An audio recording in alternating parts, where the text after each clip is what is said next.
Hi guys, it's John here. Today's episode is with Elaine Colliar. Elaine has worked with a gentleman called Tony Buzan over the last couple of years, helping to bring the world of mind mapping to the fore. And a lot of what we talk about in today's episode centres around that. Now, Tony was Elaine's mentor and a hell of a guy. And unfortunately, between us recording this episode at the end of March and the middle of April, Tony suffered a heart attack and unfortunately has died. Now, we would like to dedicate this episode of the AOB podcast to Tony and know that 10, 20, 30 years, 100 years from now, people will still remember the name Tony Buzan. Tony has just had a full page obituary in the Times newspaper. Now,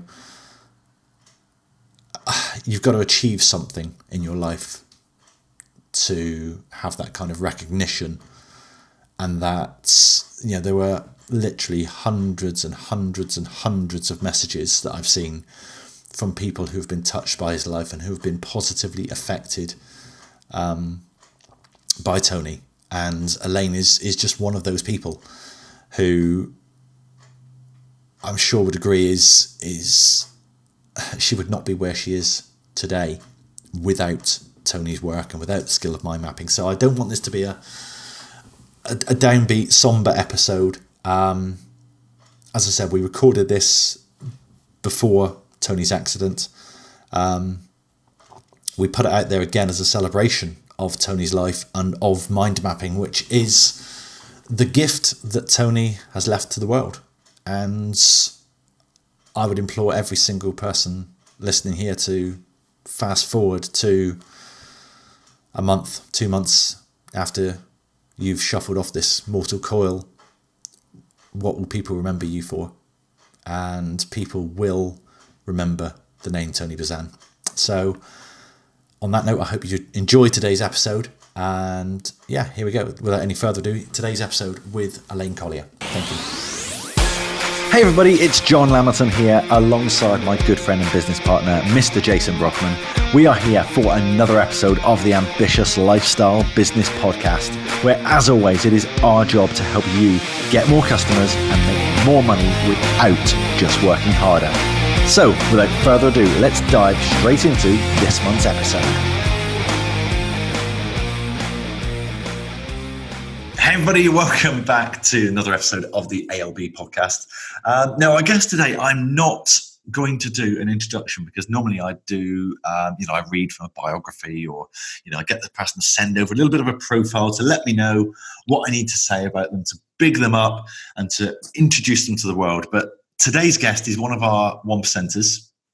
And every time we do a coaching call, this lady is always present and she's almost always top left on my screen. And we do a little round the room, 20 seconds. Everyone lets us know what's your name, where'd you come from, what do you do? And every single time, this lady amazes me with her delivery. It's different every time.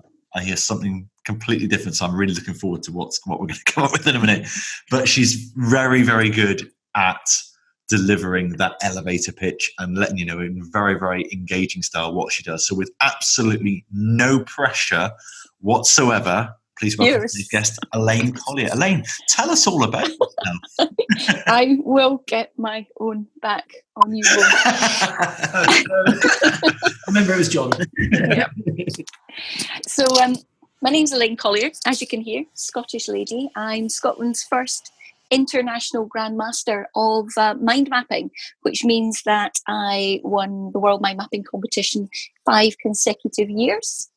Steve Redgrave and I both won 5 gold medals and then we both retired. So that's my claim to fame.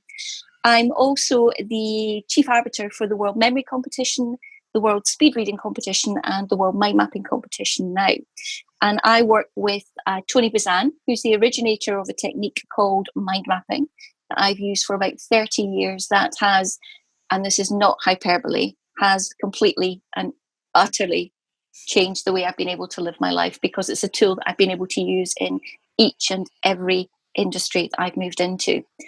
Our project for the next couple of years is to take Tony's techniques to build a global brand around him, to make him as recognisable as Stephen Covey and Ken Blanchard, and to take his business online out into the world and really make it a great resource and a legacy for all the children that are growing up now, so that they will grow up having complete access to all these techniques and the wonder that is their brain and their memory and their creativity.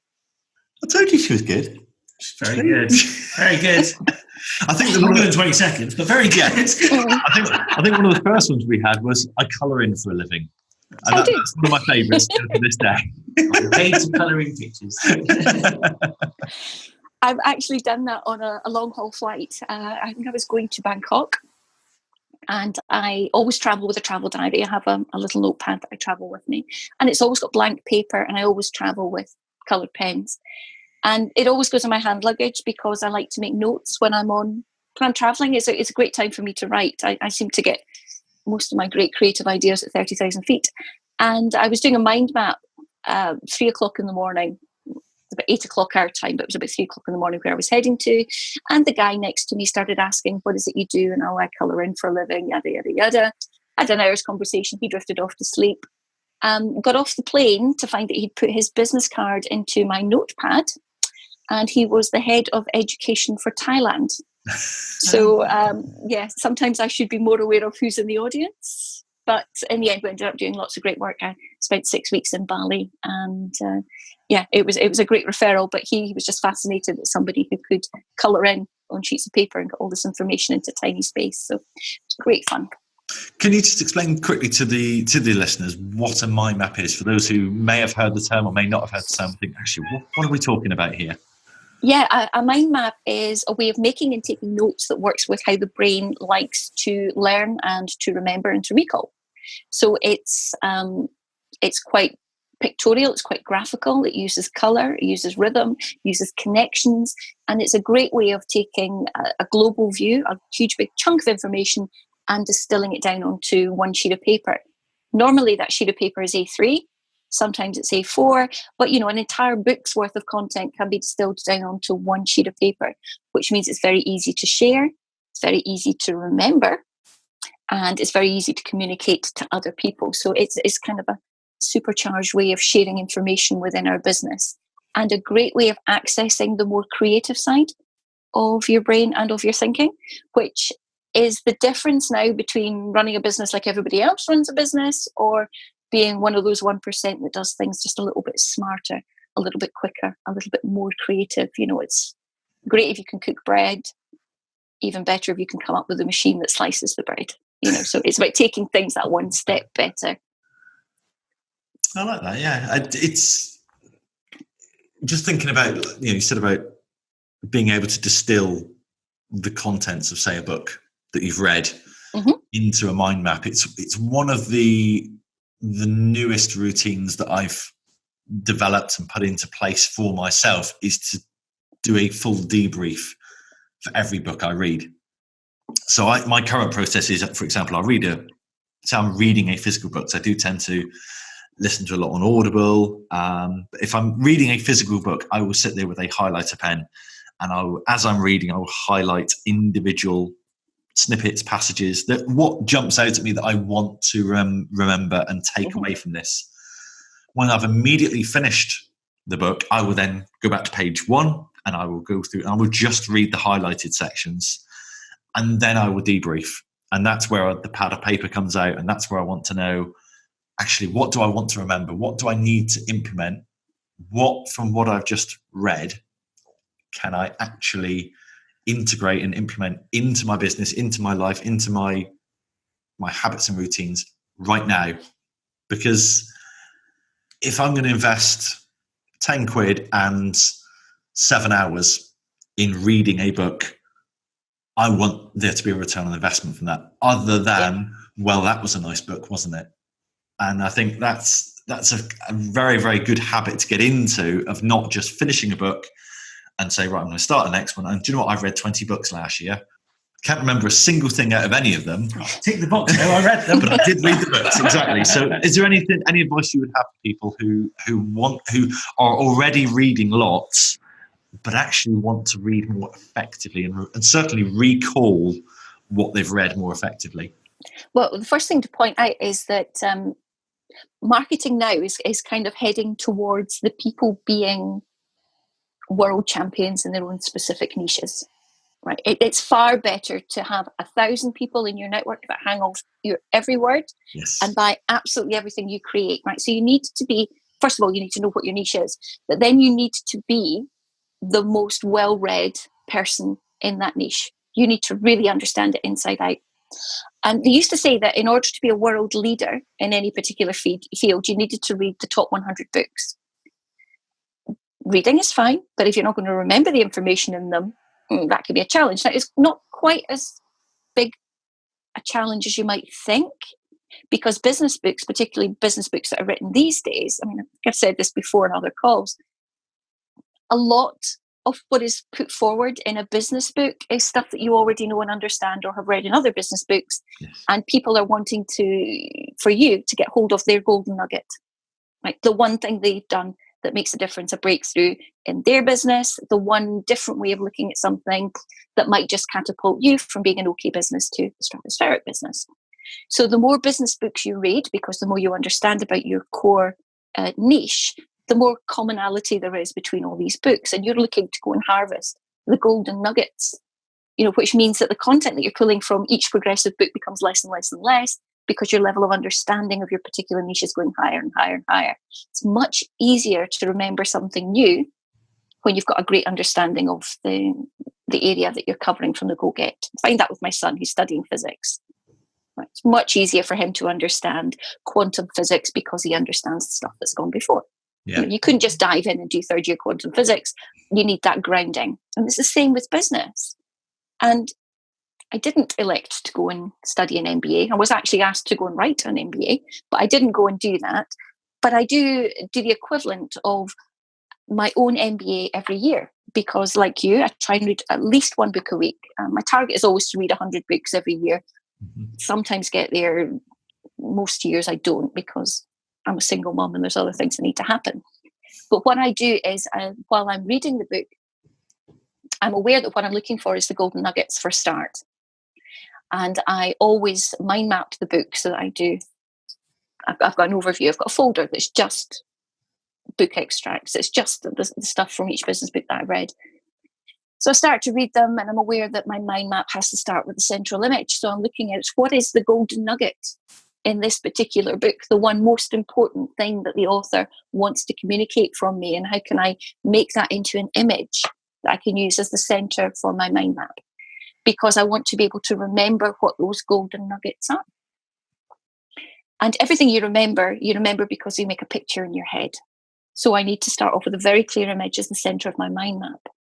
Now, so just to cut just for a second then, you've read John's book. What was the central image for that? It's on my first book, you should point out. Was the first book not a book about football? Was it not about Albion Rovers or something? It was technically, yes. Just hold the thought 1 second. We're just going to pause the recording a second for Lee's benefit. And coming back in, Lee. So just asking about the central image you might have used for John's Big Ideas for Small Businesses book, not his first one about Argyle. Right. When I received a copy of John's book, I actually bought the copy of John's book by a guy called Stevie Marwick that I was sharing an office with, that knows you guys from years back. And so we were waiting for the book to arrive. And I knew that the group that Stevie wanted to encourage me to join was the 1%ers. Mm-hmm. The 1%ers, to me, is about a process called Kaizen, about continuous and never-ending improvement. So when I sat down to read John's book, although it was Big Ideas for Small Businesses, the image that I've got in the center of that mind map is actually the Japanese character for Kaizen at the very center. Yeah. Because I knew that this was a stepping stone onto something else, because I knew that John had written the book, not as everybody should write a book in order to be seen as an expert, leave it there. I knew that this book was part of a marketing campaign, part of a funnel that moved people through from finding him on Amazon, coming to the website, joining the Facebook group, getting involved, becoming part of the oversubscribed funnel, moving on to being part of the 1% club. Yeah. Right, so this was all part of a continuous thing. So I wasn't necessarily reading the book in order to find out what John's nugget was, but in order to understand how that whole flow worked as well. Mainly because Stevie had told me that you two were barking and I would get on really well with you. So yeah, that worked out well. But yes, and it's about finding a unique central image. Each central image on a mind map should be different, because you can get to the stage where you can review a mind map often enough. It only takes 5 times. You only need to look at a mind map 5 times at the appropriate time in order to take the information from a mind map from your short-term memory into your long-term memory.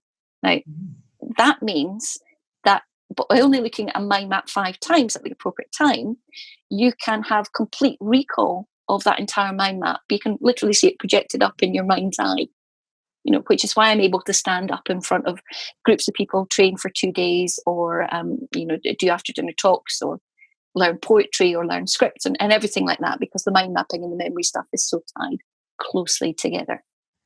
I was thinking about that the weekend. Apparently that's where a lot of the Greek orators were able to actually get their big, and the philosophers were able to get their ideas across, was because they were able to recall these big images in their mind, and they could just stand up in front of 20,000 people and talk for 90 minutes and to hold people's attention, because they had these pictures in their mind. So what are those 5? You mentioned obviously the 5 times that you should look at the mind map to actually get it into your long-term memory. What are those 5? Well, when I started off learning to mind map, I was actually taught to mind map by an art teacher. Okay. When I was failing quite spectacularly at school. I'd just been expelled for the second time. Okay. And we had one of these car park conversations where he told me, "You're not stupid.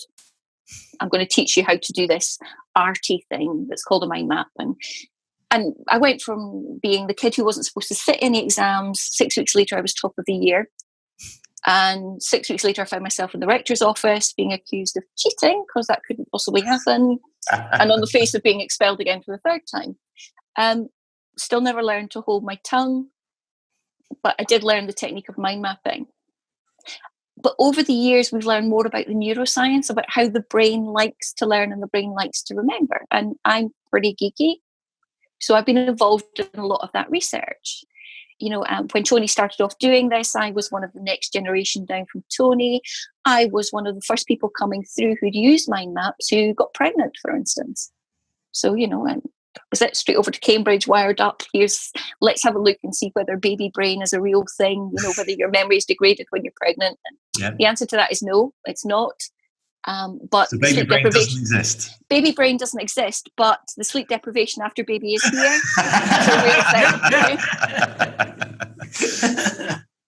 Baby brain definitely doesn't exist. I mean, I was in a board meeting 6 hours before my first son was born. So, but yeah, that's. Brain. I think again, it's sleep deprivation. I think that's where that came from. Yeah. That's the 3-year-old grandchild that does that. So, we've learned much more about neuroscience in the 30 years since I've started playing with this. And one of the great pieces of research that came out was, what are the optimum times for reviewing information to make the transfer from short-term memory into long-term memory? The difference is, right, Jason, supposing you left this morning and your missus said to you, "You need to remember and bring milk in." Yeah. Penny to a pound that you would remember that you needed to take milk in when you put the key in the door to go back home again with. I've done that several times. Turned around and come back out. It's a common thing. Most of us don't have a strategy for creating long-term memories. Therefore, these short-term memories kind of get shuffled around. Your long-term memories are, Jason, are you married? Mm-hmm. Do you have children? Did I take too long then? Where do you live? That was a question, wasn't it? Yeah, I better answer that. But those are the things that you know just because you know them. Mm-hmm. Now, the whole point of all the research into this neuroscience about the optimum time for reviewing things is to make sure that we can take big chunks of information, say the physics curriculum for a higher or an A level, and review it at the appropriate time so that when a student goes into an examination, they've got all the information on the tip of their tongue. Or if you are doing a sales pitch, that you can go in and you can deliver it wherever you are without standing behind your notes or death by PowerPoint or any other crutch that you need. Because people do business with people. People like to see you. People like to make eye contact with you. And like John said about the Roman room or the Greek memory strategy, where you literally set up a route around a venue and you hang information on the route in order to be able to stand up and orate for hours on end. Absolutely does work. I've worked with lots of actors and able to do that. But those strategies are in place so that you can review the information at the 5 optimum times to take things from short-term memory, where you're likely to forget the milk, to your long-term memory. Are you married? Do you have children? Mm-hmm. And the optimum times are a bit technical, but 10 minutes after you learn something. So the reason I learn using mind maps is that I can do the mind map, do my piece of learning, walk away, come back to the mind map to file it. Say I'm mind mapping a TED talk, and I can do my first review. I can look at the mind map, and that counts as my first review, because a review is literally to re-see. Because all that memories are pictures inside your head. It's a visual process. To review something, you need to re-see it. Now, if I was to mind map the content of an entire book onto one mind map, I would be able to review that in 60 to 90 seconds. How much time would you need to spend to reread that book? Mm-hmm. Hours. Mm-hmm. Never mind reviewing it 5 times. So the mind map enables you to distill down the information, but also to review it really, really quickly to affect the change from short to long-term memory. So within 10 minutes, the memory trace goes up and then it begins to tail off again. So common sense, which I agree is not that common, says that the best time to review is when your memory trace is quite high rather than when it's come low. So just at the point where the arc begins to tail off, you need to go and do another review. And that's about 24 hours after you've learned something. So within 10 minutes and within 24 hours. Memory trace again spikes up and then begins to tail off again. So just as it begins to tail off again is the next time you need to go and review. So you're constantly looking to review when the content is really high. It's great for your students in your life, rather than leave it to the end of the curriculum year, where the teacher says, I've taught you the curriculum, go and start and review everything, right? Because that's really difficult. So the reason the kids working with me only get A's is because they review when the memory trace is up high, rather than when they've forgotten most of the information. So 10 minutes, within a day, within a week, within a month, and then within 3 months. Now, at the 3-month point, great thing happens. You should be able to recall the central image of the mind map and then recreate it all from memory. Even better, you've had 3 months more of life experience, of learning, of understanding, of watching things on telly and reading things in books and magazines and talking to other people and being on coaching calls and working through issues in your own life. So at the 3-month point, you should not only be able to redraw the mind map from memory, but you should be able to add additional information onto that. So your return on investment on your mind map is 120% because you're remembering much more than you covered in the first instance. That's the reason the kids working with me get A's rather than average marks, because most of the kids I'm working with forget most of the content. If you don't do any review, within a week, you're probably remembering 3 to 4% of the content.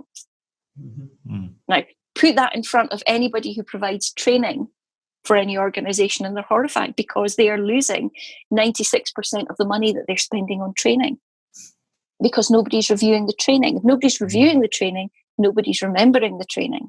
Nobody's remembering the training. Nobody's implementing the training within the organization and giving you a return on your training investment. A lot of money gets wasted on training. No, I was going to move on to implementation at some point, but this seems like a great time to do it because one of the things that I like about you as a 1%er certainly is that actually whatever it is that you've done, whether it's a coaching call you've been through, you've watched the masterclass, whatever it might be, apart from coming up with the mind map so that you can review it and all that later on, you actually take that and you run with it straight away. You've very often returned with an image or something like that after a coaching call with what you've taken from that and how you've implemented it already within your business. Yeah, because my first 10-minute review. Right.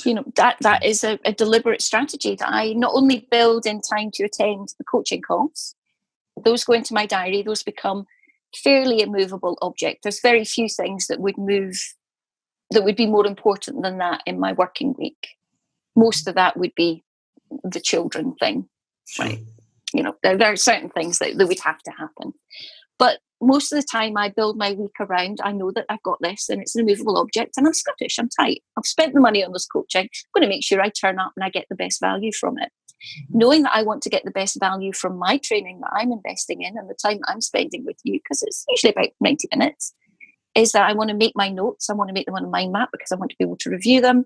And I want to be able to engage in this 10-minute, 1 week, 1 day, 1 week, 1 month and 3-month review process so that I can take the information that you guys are sharing, I can implement and disseminate that throughout my business just by knowing that this is the way the brain works. I'm spending money with you. I want to have a positive return on investment with that. So I want to take the golden nuggets from whatever we talk about in the coaching call or the hot seat calls and make sure that I implement that as soon as possible. I'm also a great believer that you shouldn't leave the scene of a decision without taking some action. And that kind of sits in the same thing. If you've decided, wow, yeah, oversubscribed, we should totally do that. Don't just walk away from your desk. Sit down and do something that says, right, well, take that in that first case, step. I'm going to put time in my diary next week and I'm going to build that out and I'm going to say that's when I'm going to look at the oversubscribe project. That's when I'm going to look at putting out whatever. But I always make a decision of how I'm going to implement whatever it is we've covered before I leave my desk and go make that cup of coffee after the training call. So yeah, it's always about what am I going to take from this? What's the action I'm going to take?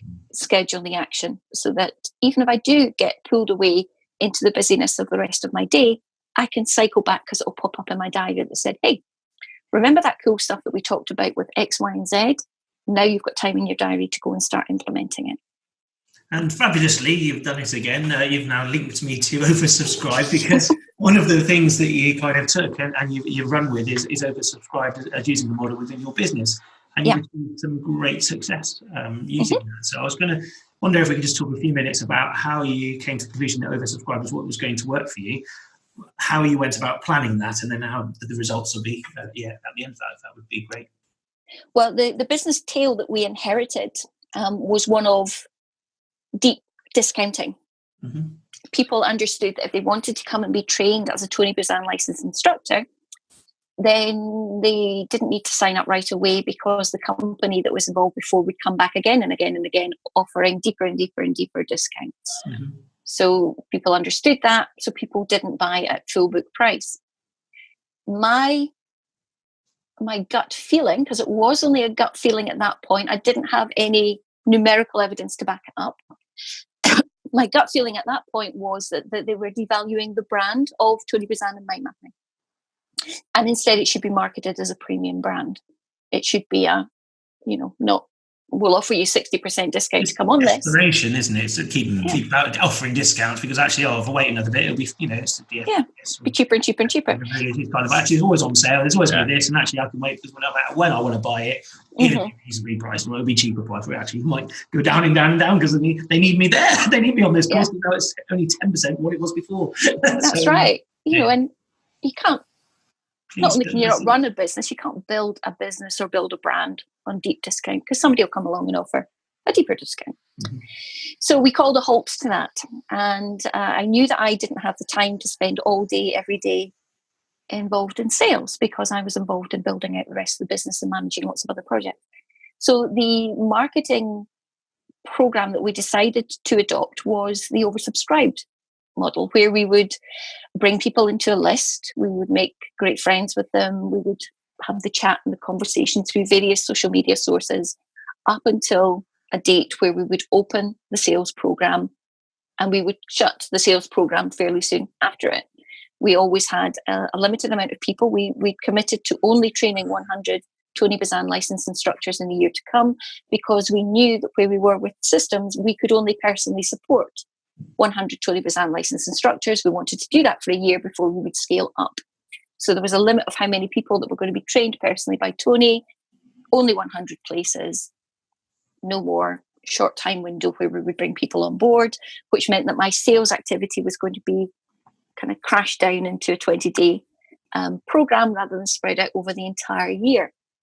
So in hindsight, we did that at rather short notice, because it was November that I made the decision that oversubscribed was the way to go. And we decided we wanted to open the sales cart at the very end of January, beginning of February. So I only had kind of 12 weeks. But in 12 weeks, we've done nearly £200,000 worth of training in 12 weeks. So I would count that as a massive success. We've spent £600 on the marketing campaign. Spent £600, yeah, and turned it into 200,000. Yeah. Mm-hmm. That money was for a B social account, social B account, where I pre-programmed stuff to go out on social media because I was so busy writing other stuff. Yeah. We've since moved away from the social B account, and we're running everything through Asana. We've got tasks and things set up in Asana so that other people can help me with the social media marketing. So the return on investment for next year's oversubscribed, apart from the time that we put into it, is nil, because the Asana program we use is free. Mm-hmm. So, sorry, but even still, a great return on investment in 12 weeks. Oh, it is, because I mean, the impact, next time you repeat this, could be even greater, because the beauty of the oversubscribe model is that you spend the majority of your time not selling. Yeah. And you are just building a list and making friends with people. And 12 weeks to make friends with people before asking for a sale is quite a short period of time. Very short. It did feel very rushed. If you're able to do that for the next 9 months and then ask for the sale again, your conversion rates are going to be so much higher. Yeah. And that's the plan. And because the return on investment is so huge. Yeah, and people shy away from sales. It's kind of, I've got two people in my business that think sales is a dirty thing to do. Right. They don't mind receiving checks, but they don't mind. No, I would say they don't mind getting paid every month, do they? No, but they don't think where that money sales comes from. And trying to convince them that sales is just about making friends with people has been, and solving problems. Yeah, you mind map. You're a mind mapping champion. You're a speed reading arbiter. You're a world memory champion. You're the senior world memory champion. You have solutions to lots of problems that people have. Go out and make friends with people. People will want to buy. Even if you've only got 1,000 people that buy everything you want. That's the art of the subscribers. You're not actually selling. You're creating the buzz. You're creating the customer who wants to be part of whatever it is you're offering, isn't it? So they come to you and say, "Sell to me." That's it. Yeah. I want to buy. Where do I put my money? Almost. It's not. You're just taking the money. You're not selling them. Selling them to me is you're trying to convince people to part with their cash, and actually that isn't what oversubscribe is about. And not at all. I show that quite well. It's the same model we run with 1% Club, and it's you cannot buy the 1% Club. You cannot join the 1% Club outside of March and September every year. So January, my inbox had emails in it from people saying, "I want in. I know it. I know you're not open until March, but I really want to join." It's like, great, doors open 1st of March. I will send you an email, and it's just really nice to not actually have to sell in January, to not have to sell in October, to be able to go, "Oh, it's July. Good, I'm on holiday. I'm not selling. I'm just making friends with these people," because I know that actually when it comes to September, when it comes to March, I'm all in with the selling. Don't get me wrong. I don't shy away from selling, but I'm selling twice a year. And that is your opportunity to buy. Now, if you are not the right type of person for the 1% Club, that's great. No worries. But if you are, that is your window of opportunity. And that is the time that you can join. Yeah, I waited several months before I was part of the 1% Club. Yeah, I think we had a few conversations before the September intake, didn't we? Yeah. I'm, which is probably why I turn up at every coaching call, prepared with my pencil sharpened, ready to take action, because it has a value. Not everybody gets to just come and go as they please, And I'm aware that not everybody on all the Facebook pages will want to take the step into that kind of one-to-one coaching, because it's not for everybody. And there's lots of great value content that goes out on your other streams.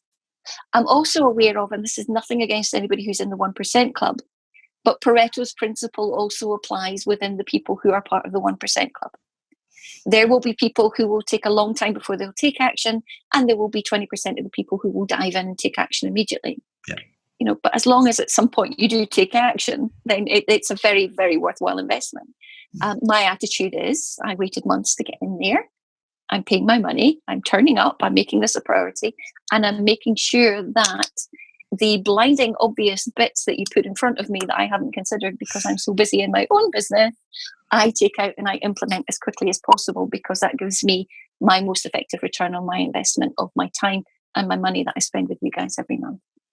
And you've embraced that 1% marginal gains, Kaizen approach of just constant, never-ending improvement. Let's just stack up these gains and end up, say, if you grow 1% every day for a year, you end up 37 times the person you were a year ago, Mm-hmm. And it's got to be manageable.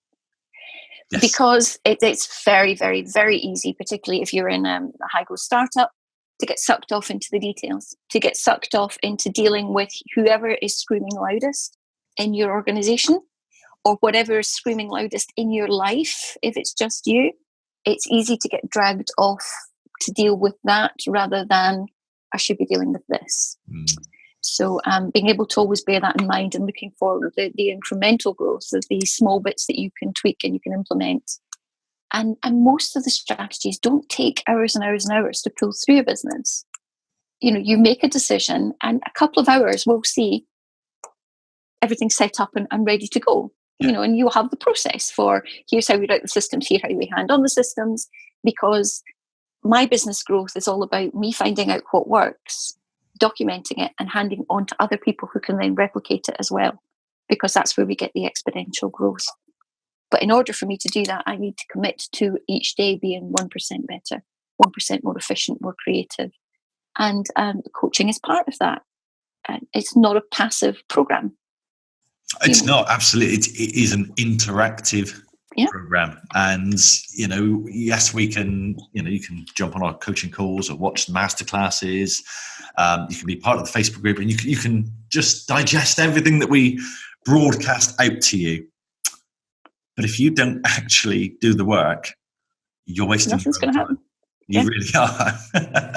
And I think it's one of the reasons, Elaine, that we've held you up as kind of an example of someone who does the complete opposite of that. And it's very interesting that you gave us those 5 steps, the 5 crucial times to move things from your short-term memory to long-term memory, because we'd already spotted that 10 minutes one. We'd already noticed before you told us that 10 minutes after a coaching call, Elaine's back with her mind map, all drawn up, uploaded to Facebook group. She's got a strategy. She's got her action plan there. I was like, we'd already spotted that. Yeah. People notice action takers. And if there's one thing I would absolutely say about you, you are an action taker. You don't sit around waiting for the dust to settle. No, I can't. I mean, I'm a single mom with 2 boys. I'm building this international business, and it is international. We're in about 16 different countries now in a year. From my office in northeast Scotland, I'm about 10 miles outside St Andrews, where golf was invented. I have chosen to work from home. I do a lot of traveling, and I have to do the stand up on stage and deliver stuff as well.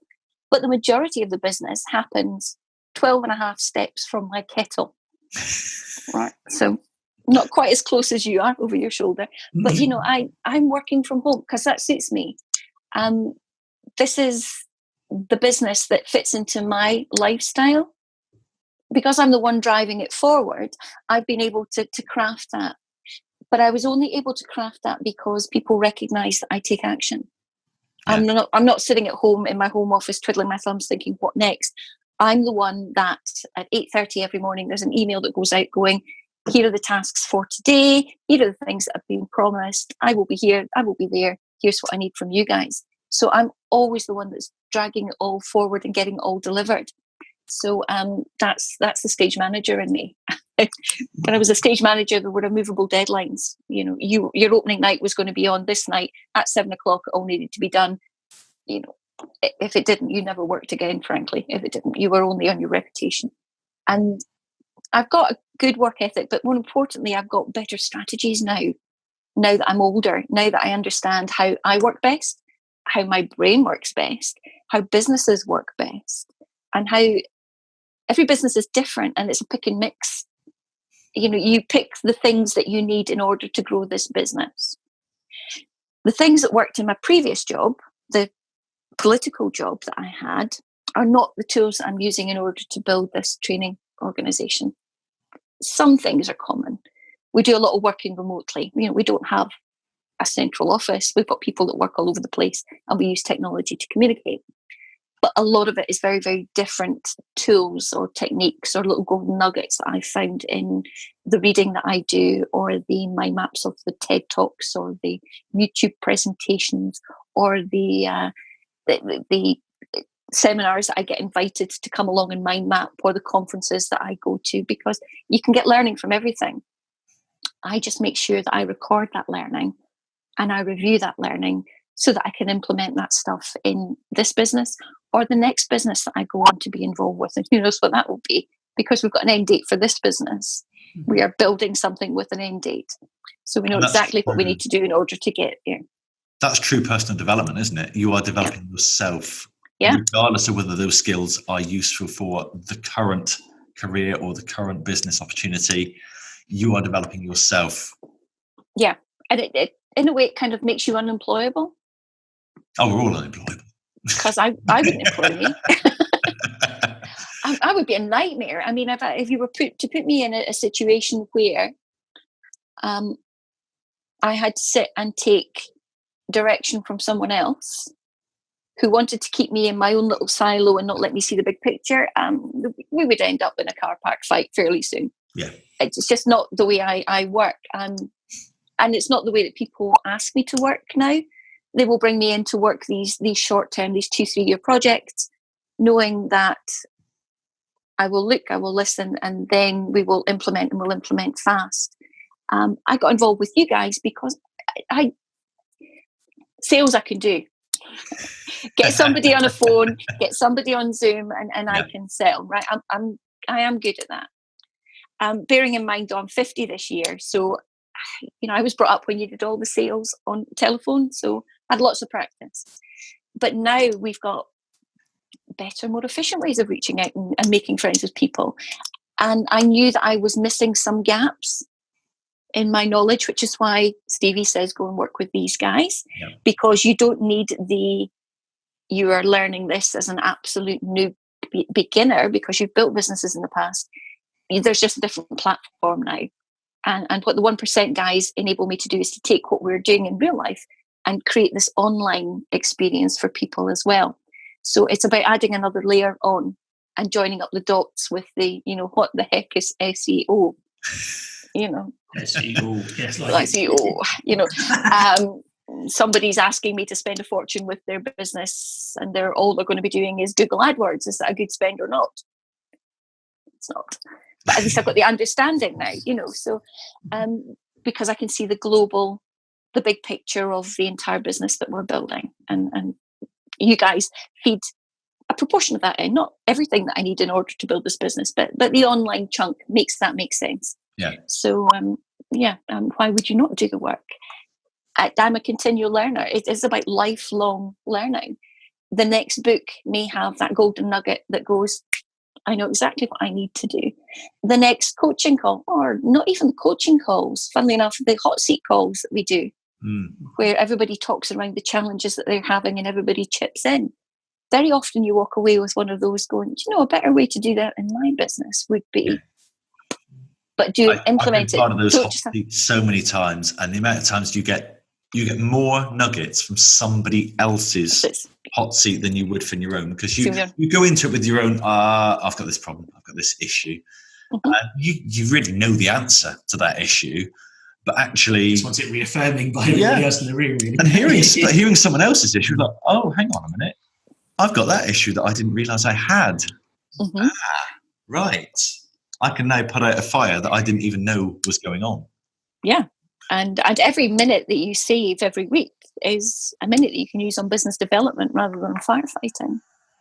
And part of the coaching process as well is why I am so easy to coach, or why I am such a nightmare to coach, depending on your viewpoint. I'm not saying either. Just nod along. How about I do it? Is that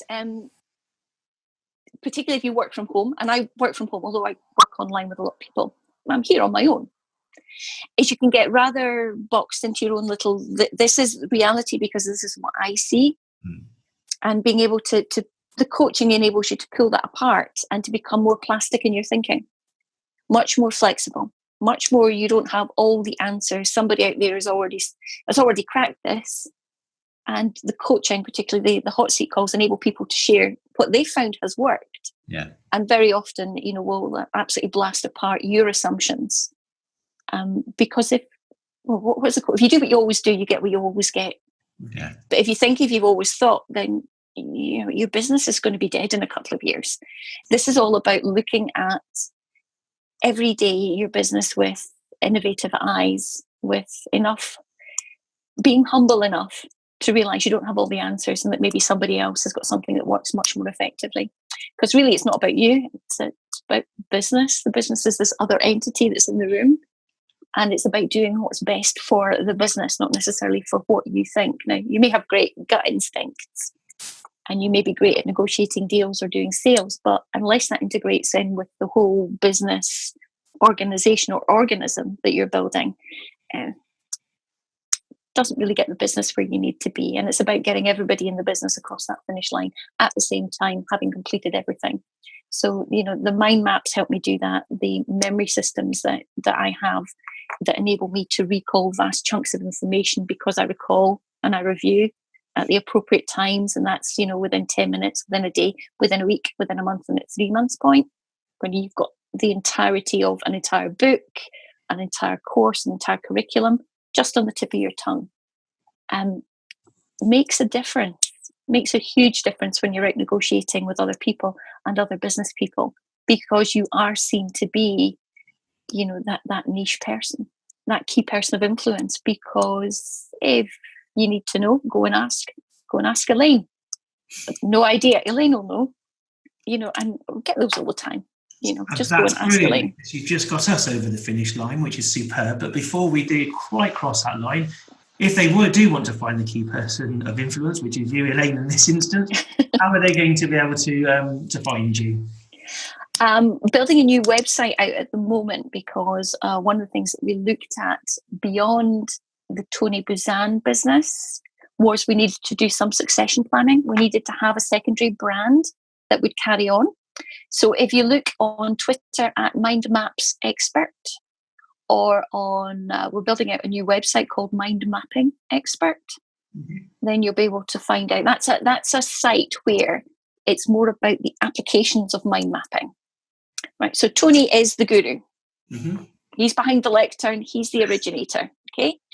I kind of don't stand behind the lectern. I'm more likely to be sitting on the side of the stage, kicking my heels, going, look at the cool shit you can do with this. Right. So the mindmappingexpert.com website is the place where all the cool stuff hangs out. If you want to use it for diaries, you want to use it for studying, you want to use it for speech writing, you want to use it for, then that'll be where all the resources will be built up. The theories over Buzan and the applications, or applications as we call it internally. All the applications of mind maps are hanging out there. But you'll find me, if you Google me, Elaine Colliar, Collia, A for Apple, R, I'm the front page of Google. Awesome. Thank you ever so much for joining us on this episode of the Ambitious Lifestyle Business Podcast. It's been a pleasure. Once again, Elaine. Thank you for very, very insightful podcast. My pleasure. Fantastic. Thank you. Right, bye. So there we are, another episode in the can. How was it for you? Please let us know.